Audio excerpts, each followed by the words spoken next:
elected the board. All right, we're ready. Go ahead, call the meeting to order. All right, I'll move to call the meeting to order. And I second.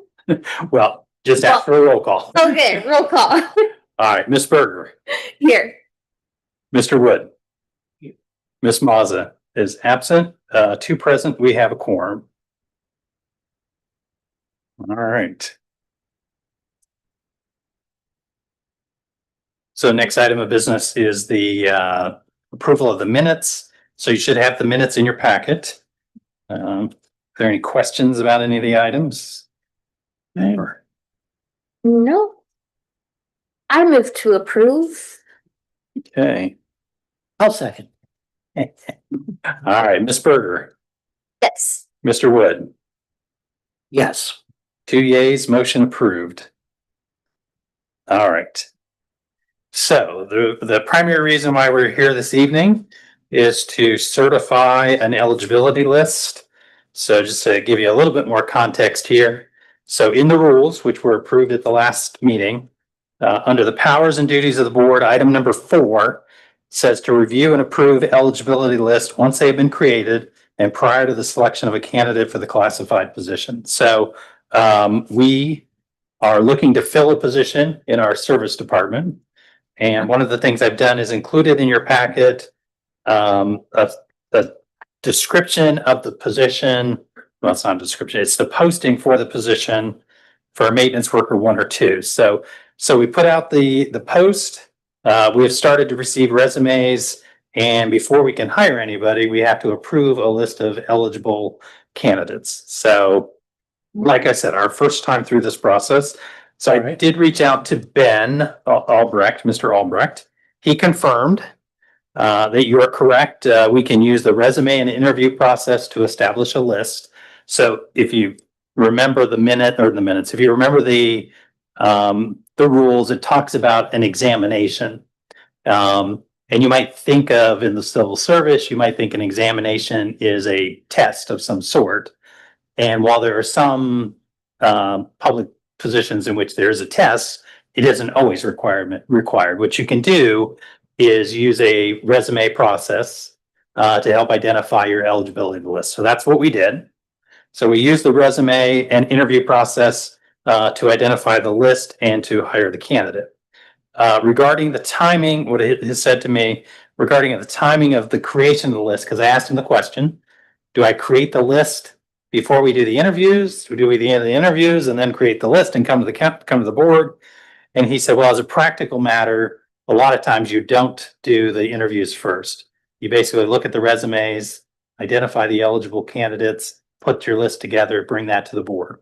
So that's what we did in this particular case. So what you see then in your packet is a list of 4 names that, after reviewing the applications, believe would be eligible for this position and would like to be able to hire off of this list one of those individuals. So just maybe a couple other points. When I go to the description of the eligibility lists in the rules, so this is a list of those names or persons who attain a passing grade in an examination or through an evaluation of a resume. After approval by the board, the eligibility list shall be valid for not less than 6 months. So for 6 months, we could hire off of this list, but not more than 24 months. So that's an important point to note. Certainly anticipate making the hire within that period of time. It does say that if 2 or more applicants receive the same score, now again, because we don't have a test resume, but if we said, boy, these are the same qualifications, there is a bonus provided for veterans. So the veteran goes in front. And that's important because when I go back to the list, one of them does have military service. And then let's see, it says you shall certify a list of not more than 10 names. So 4, we're in good shape there. And if we were to hire, fill more than 1 vacancy, we can continue to use the list that original list of not more than 10 names. So, but we can also ask, and you can also ask that a new list be developed when we get ready to hire for the next position. So having said that, we're only looking to fill one position. We only anticipate hiring one name off the list. So the final thing I'll say before we, before asking if you've got any questions is, I did provide the list in alphabetical order.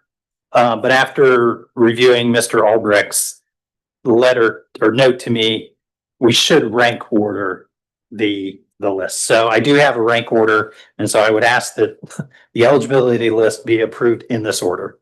So Mr. Kenny first, Mr. Carter second, Mr. Luce third, and Mr. Bowles fourth.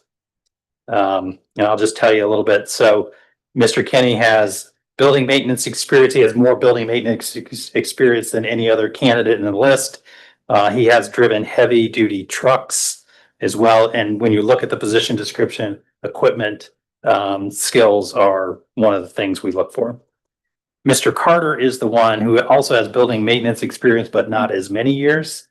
And so does Mr. Luce. But Mr. Carter is a former member of the military, and so the reason to put him second on the list. And then the final applicant, or the final name on here, most of his experience is in sales, which is not the primary task or skill set that we're looking for here. So again, Mr. Kenny and Mr. Carter, Mr. Luce, and then Mr. Bowles.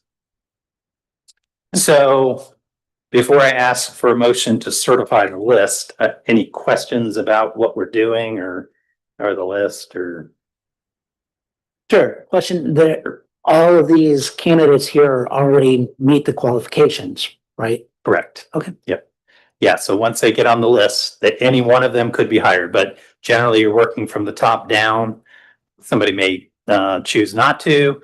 Through the interview process, we may learn that, what we thought was the rank order may turn out not to necessarily be the rank order. So, but you, again, principally working from the qualifications kind of backward, but yeah. Okay. Or forward, I guess, maybe. And we certify them for 6 months, For a period of at least 6 months 6 months. and not more than 24 months. Now, you don't have to put the timing on it.